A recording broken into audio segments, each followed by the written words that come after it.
इळमो अरिहन्ताडम् इळमो सिद्धाळम् इळमो आयरि याणम् इळमो वज्जायाणम् इळमो लोये सौवसाहुडम् जीवमजीवमदौवम्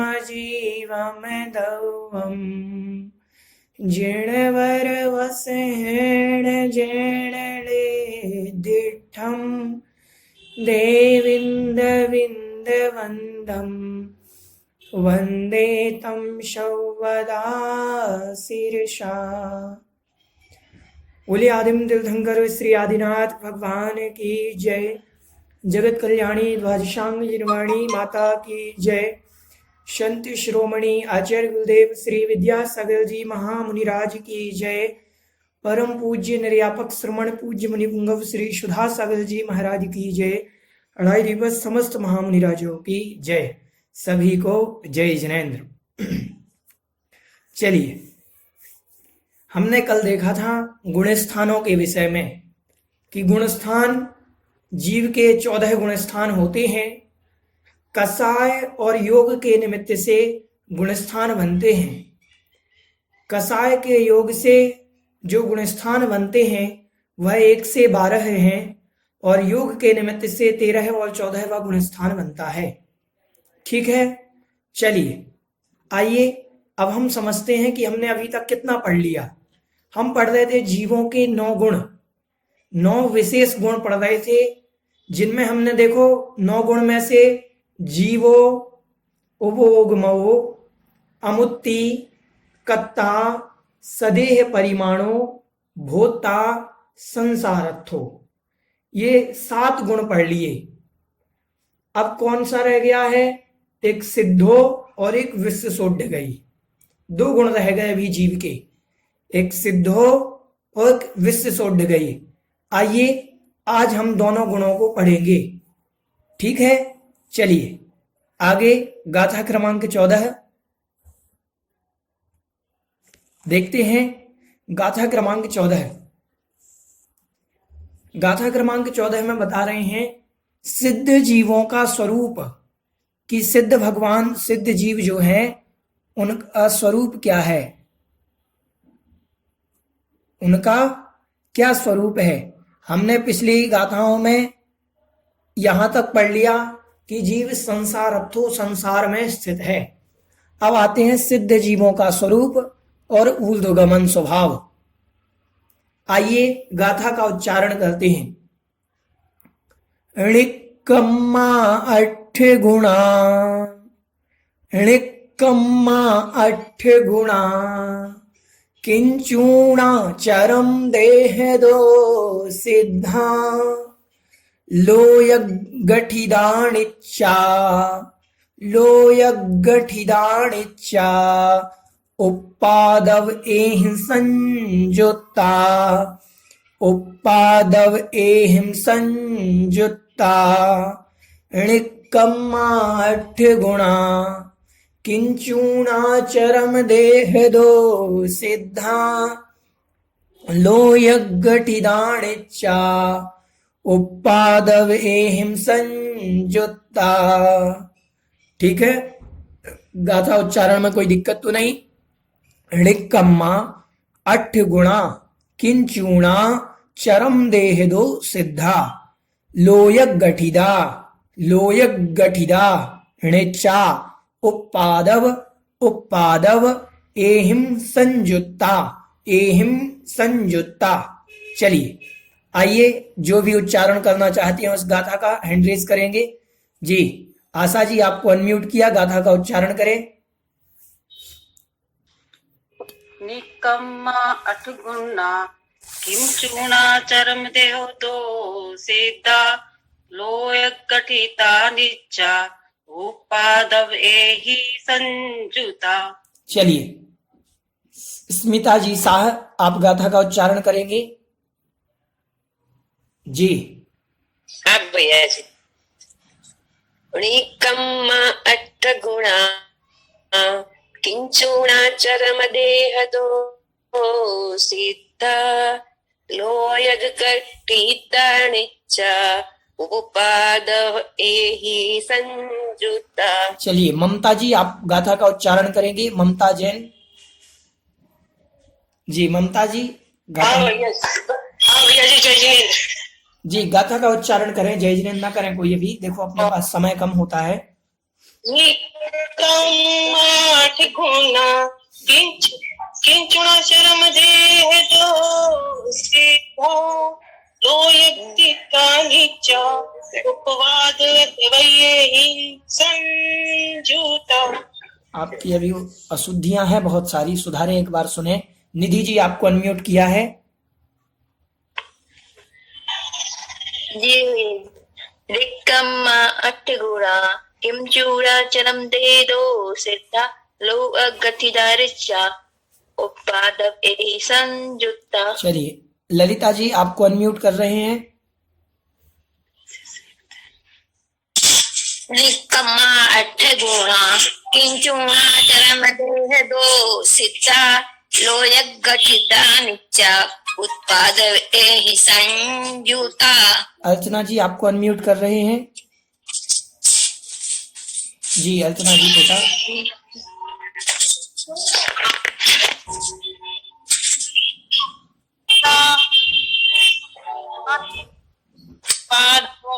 संजुता। चलिए सारिका जी कोटा आपको अनम्यूट कर रहे हैं। निकम्मा अट्ठ गुणा किंचुणाचरम देह दो सिद्धा लोयगटिदानिच्च उपादव एहिं संयुता। चलिए सारे लोग हो गए। आइए गाथा का अर्थ देखते हैं अब हम। चलिए णिक्कम्मा, णिक्कम्मा मतलब निकम्मा। अपन एक वास्तविकता में लोग कहते हैं, एक शब्द आपने सुना होगा निकम्मा। निकम्मा मतलब कोई काम धाम नहीं है जिसे, उसे क्या कहते हैं अपन वास्तविकता में निकम्मा। तो ये निकम्मा शब्द का अगर प्राकृत में बनेगा तो निकम्मा बनेगा। क्या बनेगा? तो जिसको कोई काम नहीं वो निकम्मा कहे जाते हैं, जो कोई काम धाम नहीं करता। तो कम्म मतलब होते हैं कर्म, कर्म मतलब कार्य। तो भगवान जो सिद्ध भगवान है तो निकम्मा है वो। निकम्मा का अर्थ जो निष्कर्म है, कोई काम धाम नहीं करते, कर्म से रहित, क्रिया से रहित, ऐसा अर्थ है। तो निकम्मा मतलब निकम्मा मत ले लेना आप यहाँ, है ना। चलिए तो यहाँ कह रहे हैं णिक्कम्मा मतलब निष्कर्म, कर्मों से रहित। अट्ठ गुणा, अब जब कर्म नहीं रहे तो 8 गुण उत्पन्न हो गए। तो अट्ठ गुणा मतलब 8 गुणों से संयुक्त। णिक्कम्मा मतलब 8 कर्मों से रहित, और अट्ठ गुणा मतलब 8 गुणों से संयुक्त। आगे कह रहे हैं किंचूणा चरम देह दो सिद्धा। तो कह रहे किंचूणा, किंचित ऊना, किंचित मतलब थोड़े से, कम, ऊना मतलब कम, किंचित ऊना मतलब थोड़े कम। किससे? चरम देहता, अपने अंतिम चरम देह से, अंतिम शरीर से। अंतिम शरीर जो है उस अंतिम शरीर से जो कुछ कम है, ठीक है। चरम मतलब होता है अंतिम, देहा मतलब देह से जो कुछ कम है, ऐसे वह सिद्धा मतलब जो सिद्ध है, सिद्ध भगवान। ये देखो सिद्धा की परिभाषा जो उन्होंने दी थी, वहां पर हमने देखा था कि सिद्धा शब्द दिया और फिर दिया था उन्होंने कि विश्व सोड गई। तो सिद्धा का अर्थ यहाँ पर पहली वाली पंक्ति शब्द पूरा हुआ कि उन्होंने जो सिद्ध शब्द दिया था कि भगवान जीव सिद्ध है। तो वह सिद्ध कैसे है? तो कहा कि वो कर्मों से रहित होने के कारण सिद्ध है, तथा वह जीव कर्मों से रहित होने के साथ साथ 8 गुणों से संयुक्त है, 8 गुणों से संयुक्त है। और उसके बाद उन्होंने कहा कि 8 गुणों से संयुक्त होने के कारण किंचूणा चरम देह दो सिद्धा, उनका शरीर कैसा है? किंचित ऊन है अंतिम शरीर से, कुछ कम है, ऐसा उन्होंने बतलाया है। ठीक है, चलिए यहां पर दो शब्द बतलाए। सिद्धा शब्द का अर्थ बतलाया कि जो 8 गुणों से 8 कर्मों से रहित, णिक्कम्मः मतलब कर्मों से रहित हैं, किंच 8 गुणः मतलब कर्मों से 8 गुणों से संयुक्त हैं, किंचित ऊणः, किंचित ऊण मतलब कुछ कम है, अंतिम शरीर से, चरम देहता। अब ये अंतिम शरीर से कुछ कम कैसे हो गए, ये प्रश्न है। आइए हम बताते हैं ये क्यों। देखो हमारा ये शरीर है, भगवान इस शरीर से मोक्ष को प्राप्त हुए, इस शरीर से मोक्ष को प्राप्त हुए, तो इस शरीर में कुछ कम कैसे हो जाते हैं। जैसे पद्मासन से मोक्ष गए, तो पद्मासन में कुछ कम कैसे हुए। जैसे नाक के अंदर जो खाली स्पेस है, नाक में जो स्पेस है, खाली जगह है, ये कान में कुछ स्पेस है, खाली जगह है, वो अंदर जो हड्डियां हैं, उनके हड्डियों के बीच में जो स्पेस होता है थोड़ा सा, ये सारा स्पेस कम हो जाता है। समझ रहे हैं आप, ये सारा स्पेस कम हो जाता है, जिसके कारण वो थोड़े से, जितना शरीर था उससे थोड़े से कम हो जाते हैं, क्योंकि वो सारे प्रदेश जुड़ जाते हैं आपस में। समझ में आ रहा है। तो ये हुआ किंचूणा चरम देह तो सिद्ध। चरम देह दो मतलब अंतिम देहता, चरम मतलब अंतिम, देह दो मतलब देह से, अंतिम देह से जो किंचित ऊन मतलब कुछ कम है, जिस शरीर से उन्होंने मोक्ष प्राप्त किया उससे कुछ कम। भगवान बाहुबली स्वामी ने 525 धनुष उनकी ऊंचाई थी, तो उस देह से अगर उन्होंने मोक्ष को प्राप्त किया तो 525 धनुष में भी कुछ कम हो गया उनका शरीर वहां सिद्ध बनने में। उसकी आकृति होती, वहां शरीर नहीं होता, वहां सिर्फ आकृति बचती है आत्मा की। तो जैसा ढांचा हमारा पूर्व भाव में था, इस शरीर के आकार में ये ढांचा है, इस ढांचा में आकृति बन करके जाएगी। पद्मासन में है तो पद्मासन आत्मा, खड्गासन है तो खड्गासन आत्मा। समझ में आया। आइए आगे देखते हैं कि विश्व सोड गई। विश्व सोड गई का क्या अर्थ है यहां, तो कह रहे लोयग गठिदा।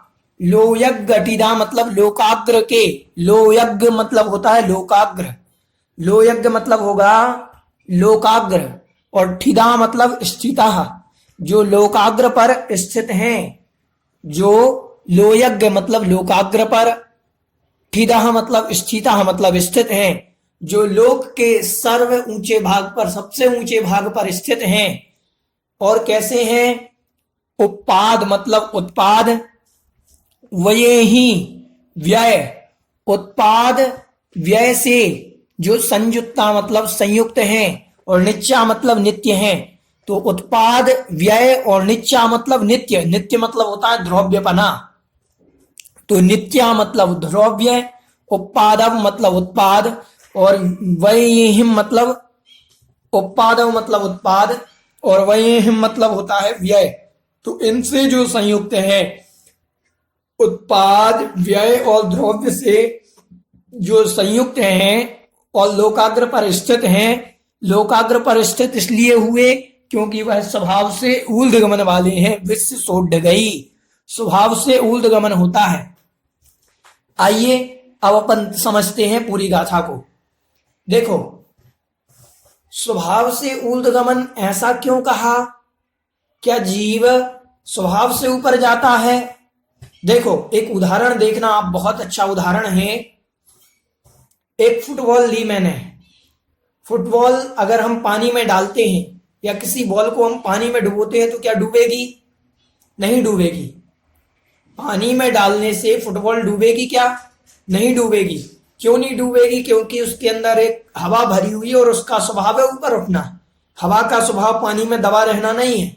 ऐसे ही जीव का स्वभाव है ऊपर उठना, लेकिन उसी फुटबॉल पर, उसी बॉल पर चारों तरफ अच्छी मिट्टी लगा दी जाए और उस मिट्टी से भरी हुई फुटबॉल को डाल दिया जाए पानी के अंदर, तो वो डूब जाएगी। आप किसी बॉल को लें और उसमें डाल दें तो वो डूब जाएगी। कब तक डूबी रहेगी, जब तक उसके अंदर की मिट्टी घुल नहीं जाएगी पानी के अंदर। जब तक वो मिट्टी घुल नहीं जाएगी पूरी, तब तक वो डूबी रहेगी। और जैसे जैसे घुलेगी वैसे वैसे मिट्टी घुलती जाएगी, वैसे वैसे वो फुटबॉल बॉल ऊपर उठती जाएगी। यही है हमारी प्रक्रिया। फुटबॉल क्या है? जो फुटबॉल है या गेंद है, एक गेंद ले लें, बॉल के अंदर जो हवा है वो है हमारी आत्मा, ठीक है? वो क्या है? आत्मा। और फुटबॉल जो है वो है शरीर, और उस पर जो मिट्टी लगाई वो है कर्म। और जैसे जैसे मिट्टी घुलेगी धुलेगी वैसे वैसे फुटबॉल ऊपर आएगी। ऐसे ही जैसे जैसे हमारे शरीर की विशुद्धि बढ़ेगी, कर्मों की निर्जरा होगी, कर्म हमसे दूर होंगे, वैसे वैसे हमारी आत्मा गुण स्थानों को चढ़ते हुए ऊपर आएगी। और जब सारी मिट्टी धुल जाएगी, साफ हो जाएगी, सारे कर्म नष्ट हो जाएंगे, उस समय आत्मा सबसे ऊपर आ जाएगी, मतलब लोकाग्र में विराजमान हो जाएगी, तब सिद्ध बन जाएगी। ले पालामु वदेरंड बीज वदग्नि सखावच्चय, ऐसा एक सूत्र आता है, तत्वाल सूत्रकार ने लिखा है 10वें अध्याय में कि एक तुम्बी है। तुम्बी मतलब होती है, एक लौकी होती है, लौकी जैसी रहती है लौकी, एक तुम्बी होती है वो गोल होती है, लौकी लंबी होती है, और उसी की एक तुम्बी होती है जो गोल होती है, कद्दू जैसी होती है।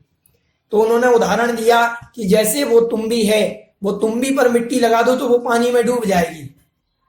और क्योंकि आचार्य महाराज के समय, देखो कितना अच्छा उदाहरण, उन्होंने तुम्बी का उदाहरण क्यों दिया, बहुत अच्छा विषय आया कि उन्होंने, क्योंकि उनके समय फुटबॉल नहीं चलती थी, उनके समय बॉल नहीं होती होगी आज के 1800 वर्ष पहले, तो उन्होंने तुम्बी का उदाहरण दिया कि तुम्बी की तरह। तो उदाहरण देश क्षेत्र काल भाव के हिसाब से दिए जाते हैं, जैसा देश वैसा भेष। तो आचार्य महाराज ने उस समय तुम्बी का उदाहरण दिया था कि तुम्बी की तरह।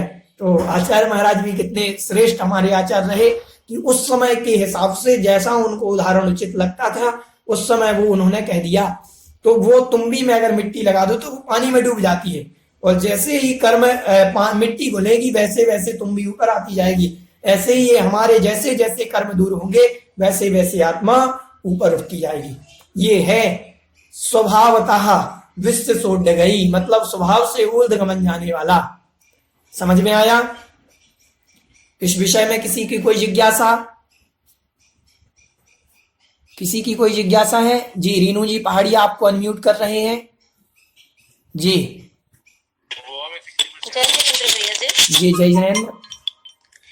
भैया जी, ये जो लास्ट वाली लाइन है कि सिद्ध भगवान का उत्पाद वह द्रव्य होता है, तो भगवान के तो सिद्धों की तो कोई नवीन पर्याय की उत्पत्ति नहीं होती है, तो ये किस अपेक्षा से कहा गया है? बहुत बढ़िया प्रश्न है। इसका कोई उत्तर देना चाहेगा? अगर कोई उत्तर देता है, कौन दे सकता है इसका उत्तर कि सिद्धों की तो कोई पर्याय नहीं है, तो फिर पर्यायों का कथन क्यों कहा कि उत्पाद व्यय द्रव्यपना उनका बनेगा? अनीता जी आप उत्तर देना चाहेंगी? चलिए आपको अनम्यूट करते हैं जी, बताइए। जैसे उनके ज्ञान में जो ज्ञान, मतलब उनकी पर्याय हर समय बदलती रहती है, तो उनकी ज्ञान की में भी हर समय वो बदलती रहती है। तो ऐसी जो पहले ज्ञान था वो पहले उत्पाद हो चुका है, और आगे जो नया नया ज्ञान उनके आता है उसमें तो वो उत्पाद व्यय द्रव्य, मतलब जो उनका ज्ञान है वैसे तो वो सिद्ध है, वो तो द्रव्य हो गया। और जो उनका जो ज्ञान है वो जो पहले पर्याय बीत चुकी है वो व्यय हो गया। ठीक। और जो नई ज्ञान उनके लहरें उठती रहती है, पानी में लहरें उठती है। बहुत बढ़िया, बहुत बढ़िया, बहुत अच्छा प्रयास आपका। चलिए अब हम बताते हैं कि उत्पाद व्यय और द्रव्य सिद्धों के अंदर क्यों होता है, कैसे होता है। सबसे पहला लक्षण बनाओ, द्रव्य का लक्षण क्या है? सद्द्रव्य लक्षणम, सद्द्रव्य लक्षणम लिख लें आप। ये द्रव्य का लक्षण क्या है? सद्द्रव्य लक्षणम। और जीव क्या है? द्रव्य है कि नहीं है? हाँ द्रव्य है। तो सत ही द्रव्य का लक्षण है। सत मतलब होता है अस्तित्व। सत मतलब क्या होता है? अस्तित्व। तो अस्तित्व जीव का लक्षण है। अगर अस्तित्व नहीं होगा तो जीव कैसे होगा? हमें समझ नहीं आया, ध्यान से सुने। चलिए आप पहले दो सूत्र लिख लें, सद्द्रव्य लक्षणम और उत्पाद व्यय द्रव्ययुक्तम सत। उत्पाद व्यय द्रव्ययुक्तम सत, दो सूत्र लिख लें। सद्द्रव्य लक्षणम उत्पाद व्यय द्रव्ययुक्तम सत। ये 2 सूत्र हैं तत्वाल सूत्र जी के 5वें अध्याय के। चलिए अब देखें हमारी तरफ, समझें। देखें यहां पर कह रहे हैं सत द्रव्य लक्षणम, द्रव्य का लक्षण सत है। सत मतलब होता है अस्तित्व, विद्यमान रहना। ठीक है, ये द्रव्य का लक्षण है। 6 द्रव्य होते हैं, सभी में ये सत नाम का गुण पाया जाता है, अस्तित्व नाम का गुण पाया जाता है। अगर अस्तित्व नहीं होगा तो द्रव्य कैसा? जिसका कोई अस्तित्व नहीं वो द्रव्य कैसा? ठीक। अब आपने कहा सत, तो सत किसे कहते हैं? तो कह रहे उत्पाद व्यय द्रव्ययुक्तम सत। सत किसे कहते हैं? तो कहा उत्पाद व्यय द्रव्ययुक्तम सत। उत्पाद व्यय और द्रव्य से जो सहित है उसको सत कहते हैं। समझ में आया?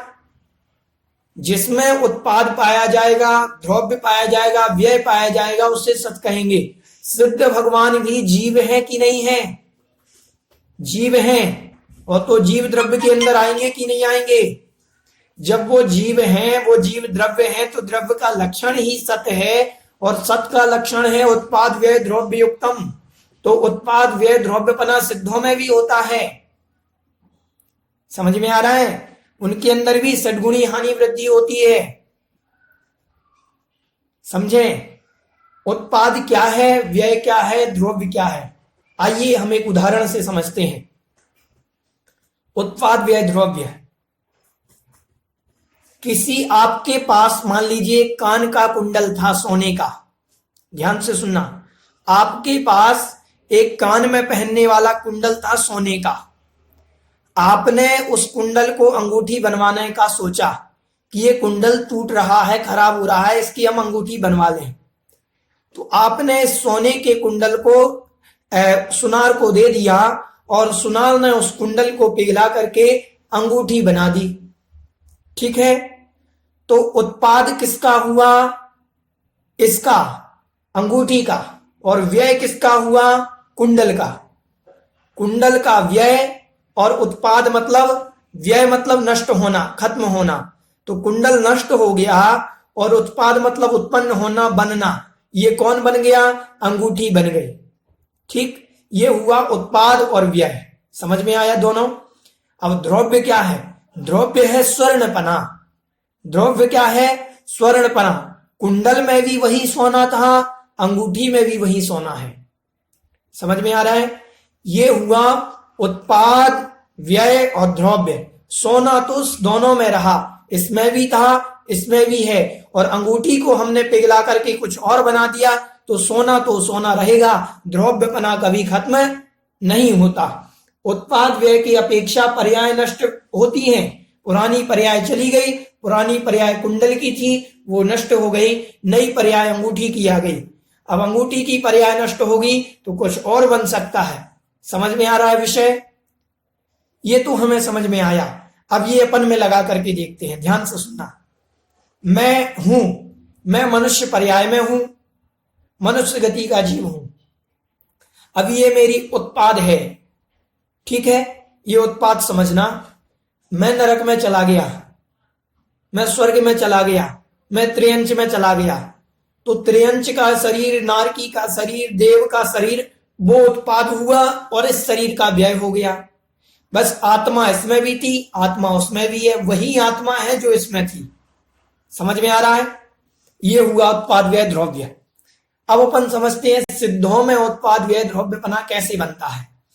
जब सत जीव का लक्षण है, अस्तित्व जीव का लक्षण है, अगर उनमें उत्पाद व्यय द्रव्यपना नहीं होगा तो सत का लक्षण ही नहीं बनेगा, अस्तित्व ही नहीं बनेगा।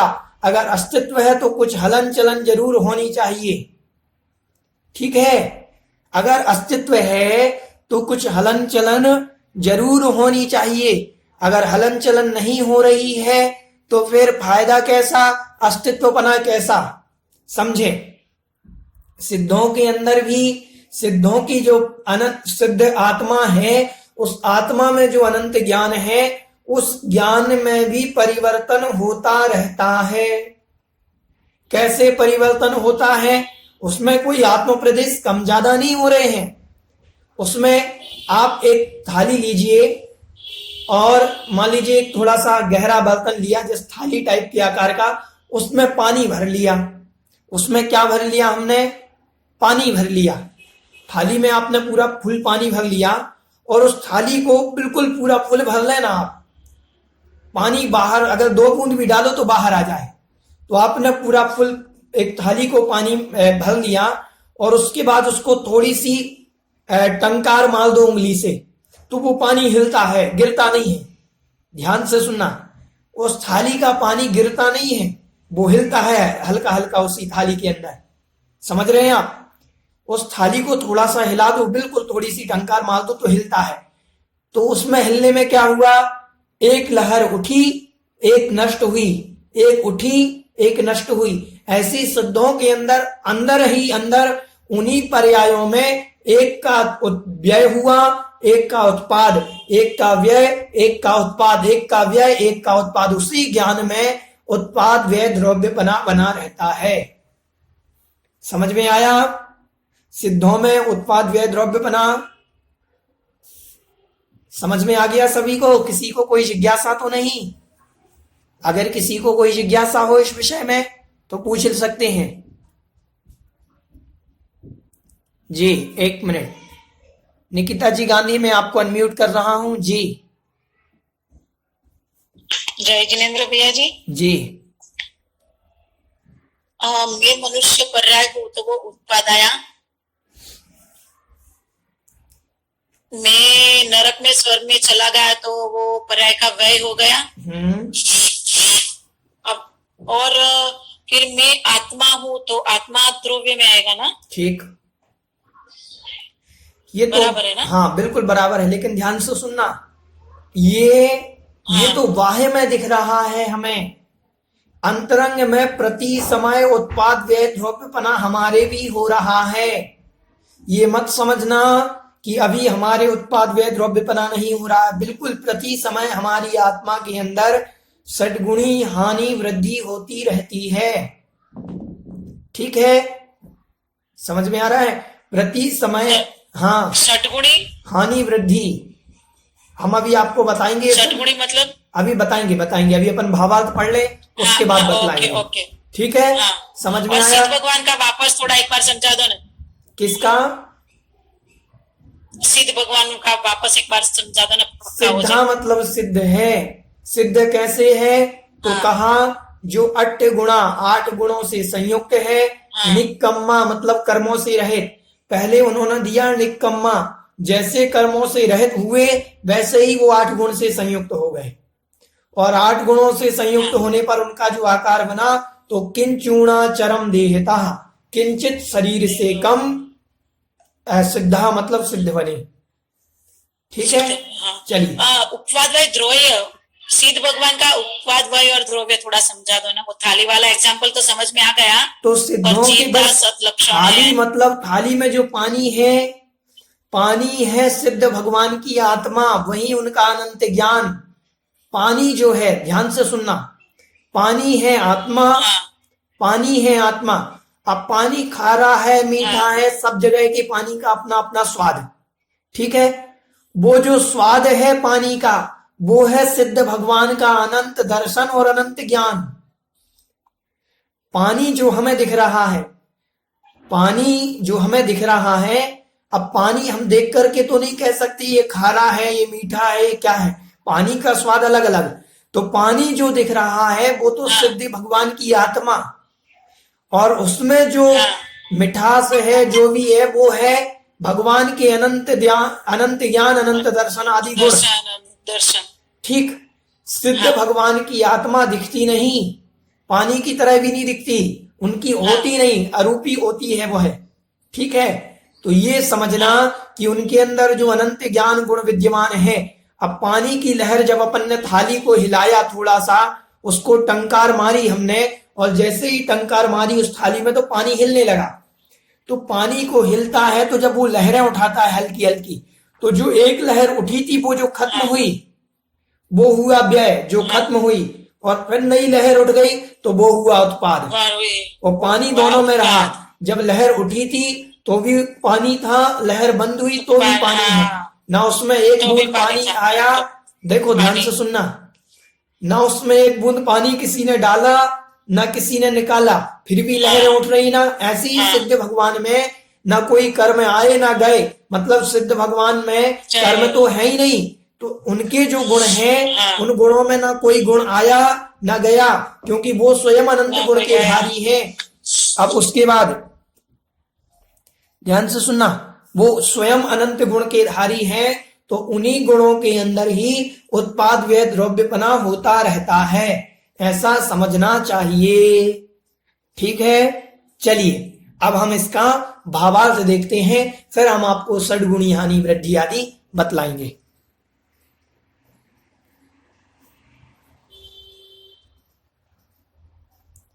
चलिए भावार्थ, जो सिद्धत्व को प्राप्त हो गए हैं उन्हें सिद्ध कहते हैं।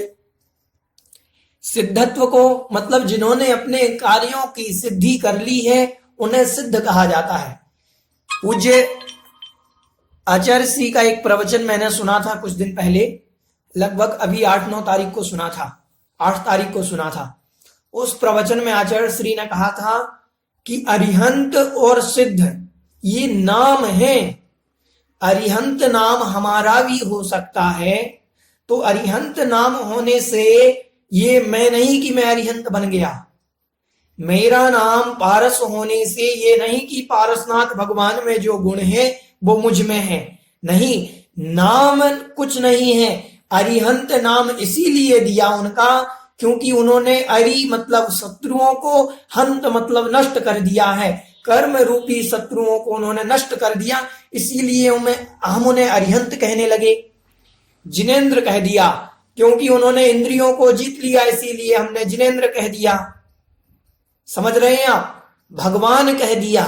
भग धातु जो आती है वह आती है महान के अर्थ में, तो आप महान हैं इसीलिए आपको भगवान कह दिया।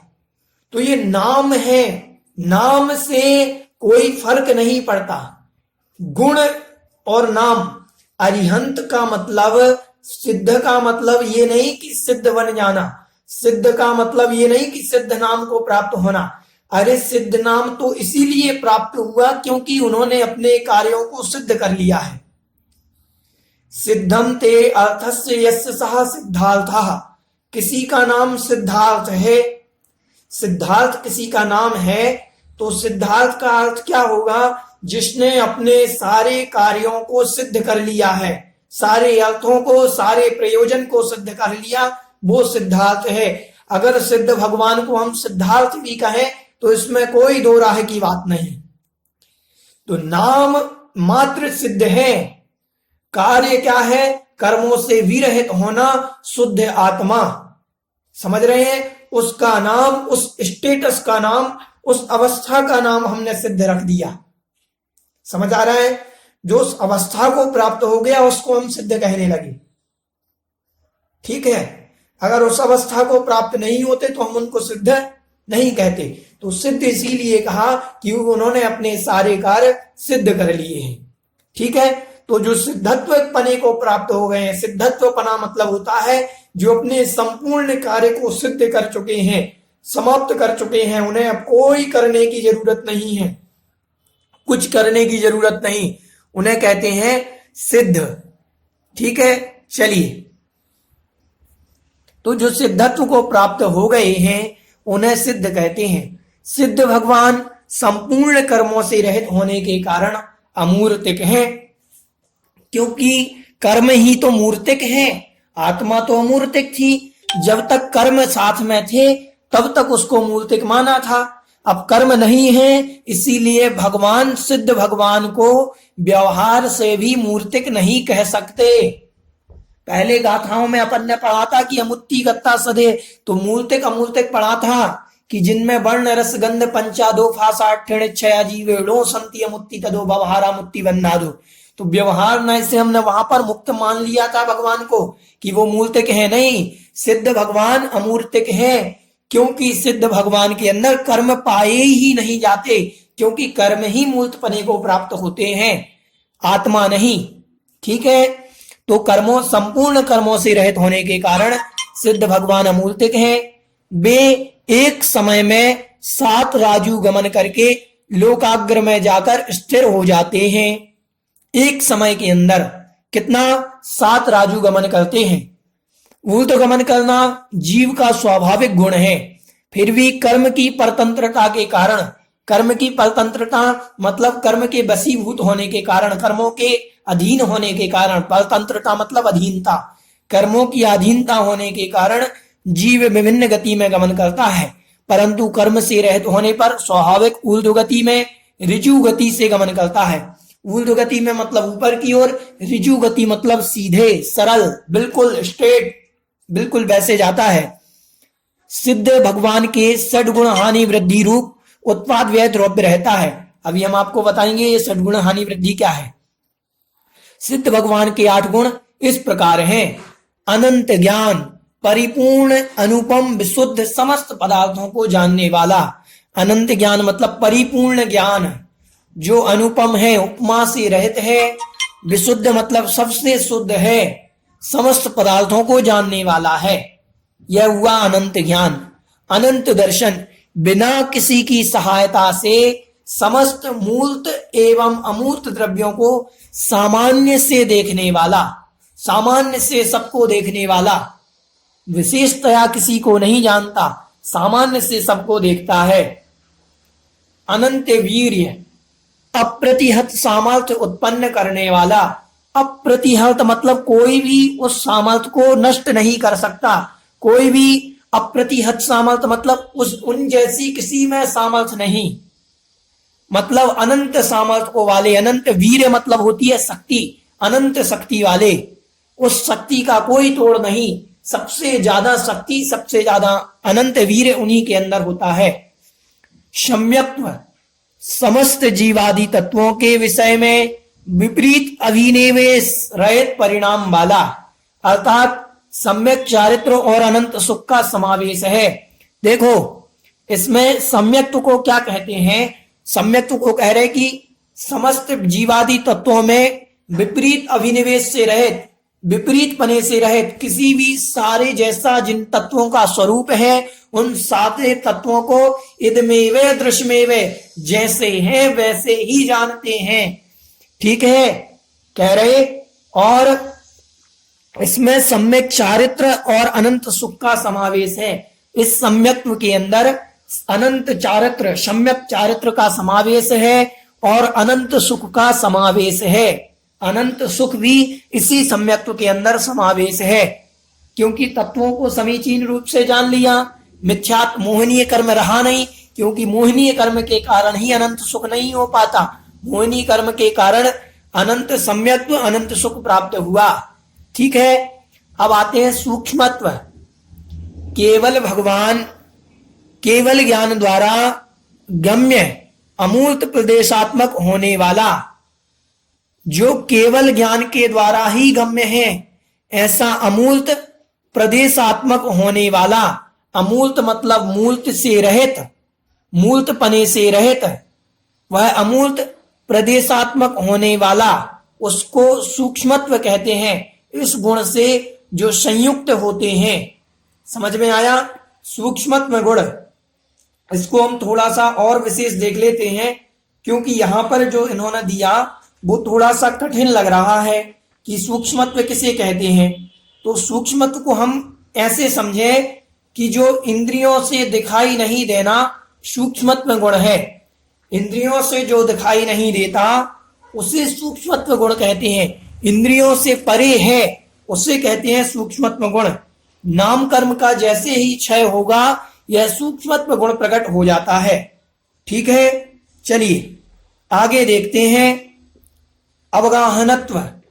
अवगाहनत्व अर्थात जहां एक सिद्ध हो वहां अनंत सिद्ध समाविष्ट होते हैं।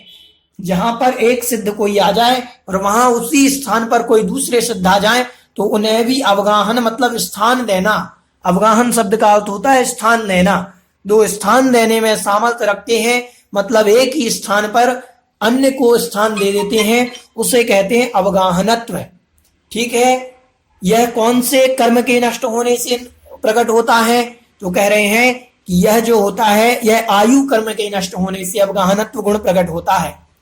अगुरु लघुत्व, सिद्धों में छोटे बड़ेपन का अभाव। ये नहीं कि बाहुबली भगवान पहले सिद्ध हुए तो वो बड़े हो गए, आदिना महावीर भगवान बाद में सिद्ध हुए तो महावीर भगवान छोटे सिद्ध नहीं। छोटे बड़े सिद्ध बड़ेपने का अभाव रहता है। छोटे बड़ेपने का किन में अभाव रहता है? सिद्धों में अभाव रहता है। यह कौन से कर्म के नष्ट होने पर प्रकट होता है? तो यह जो होता है यह गोत्र कर्म के नष्ट होने पर। जैसे ही गोत्र कर्म नष्ट होता है तो अगुरु लघुत्व गुण प्रकट होता है। समझ में आया? चलिए आगे कह रहे हैं अव्याबाधत्व, किसी से बाधा को प्राप्त नहीं होते। वहां पर निगोदिया जीव भी हैं और जहां पर सिद्ध हैं वहां पर निगोदिया जीव भी पाए जाते हैं। तो वो निगोदिया जीव सिद्धों से बाधा को प्राप्त नहीं होते। ठीक है, तो ये होता है अव्याबाधत्व गुण। ये वेदनीय कर्म के नष्ट होने पर प्रकट होता है। अव्याबाधत्व गुण वेदनीय कर्म के नष्ट होने पर प्रकट होता है। अगुरु लघुत्व गुण जो है यह गोत्र कर्म के नष्ट होने पर प्रकट होता है। अवगाहनत्व जो है यह आयु कर्म के नष्ट होने पर प्रकट होता है। और सूक्ष्मत्व जो है यह नाम कर्म के नष्ट होने पर प्रकट होता है। आइए आगे नीचे इन्होंने दिया भी है कि ज्ञानावरण कर्म के अभाव से अनंत ज्ञान, दर्शनावरण के अभाव से, ठीक जो मैंने आपको बता दिया पहले। चलिए समझ में आया? इस विषय में किसी की कोई जिज्ञासा? अभी जो हमने पढ़ा है इस विषय में किसी की कोई जिज्ञासा तो नहीं? चलिए अब हम समझते हैं षड्गुणी हानि वृद्धि। प्रत्येक जीव में षड्गुणी हानि वृद्धि होती है। यहां जो सिद्धों की बात कही, इनमें षड्गुणी हानि वृद्धि कैसे होती है? तो कहा अनंत गुणी हानि। देखो सबसे पहले लिखें आप संख्यात गुणी हानि, असंख्यात गुणी हानि, अनंत गुणी हानि। संख्यात गुणी वृद्धि, असंख्यात गुणी वृद्धि, अनंत गुणी वृद्धि। संख्यात, असंख्यात, अनंत तीन चीजें हैं। इनमें हानि और वृद्धि लगाओगे तो ये 6 हो जाएंगे। तो षड्गुणी हानि वृद्धि इन्हीं को कहते हैं। संख्यात, असंख्यात, अनंत, इन तीनों में हानि और वृद्धि जोड़ लोगे तो 6 हो जाएंगे। संख्यात गुणी हानि, संख्यात गुणी वृद्धि, असंख्यात गुणी हानि, असंख्यात गुणी वृद्धि, अनंत गुणी हानि और अनंत गुणी वृद्धि। इस प्रकार से समझना चाहिए। ठीक है, चलिए किसी की कोई जिज्ञासा तो नहीं इस विषय में? आज की यह गाथा पूर्ण हुई। इसमें हमने जीव के जो 9 स्वभाव बतलाए गए, आज तक हमने समझ लिया कि जीव 9 गुणों वाला है। तो वह सारे 9 गुण हमने देख लिए। ठीक है, यहां एक प्रश्न आया, गम्य मतलब जानने योग्य। ये क्या लिखा है? शस्त्र नाम। गम्य मतलब जानने योग्य। जी ललिता जी आपको अनम्यूट कर रहे हैं जी। हेलो भैया जी, एक बार षड्गुणी हानि वृद्धि एक बार जरा सा और बतला दी। ध्यान से सुने। संख्यात, हाँ संख्यात, असंख्यात, अनंत, इनको लिखें पहले। संख्यात, असंख्यात, अनंत। अब इनमें हानि और वृद्धि, हानि और वृद्धि जोड़ लो तो 6 हो गए। संख्यात गुणी हानि, संख्यात गुणी वृद्धि, असंख्यात गुणी हानि, असंख्यात गुणी वृद्धि, अनंत गुणी हानि, अनंत गुणी वृद्धि, 6 हो गए। ठीक है, मतलब ये संख्यात और संख्यात और हानि, संख्यात असंख्यात और अनंत गुणी हानि वृद्धि होते हैं। हाँ हाँ बिल्कुल बिल्कुल। ठीक है, किसी की और जिज्ञासा? चलिए आज बस इतना ही। बोलिए जगत कल्याणी द्वादशांग जिनवाणी माता की जय। किसी की कोई जिज्ञासा तो नहीं? चलिए जिनवाणी स्तुति के लिए हाथ जोड़ लेंगे सभी लोग।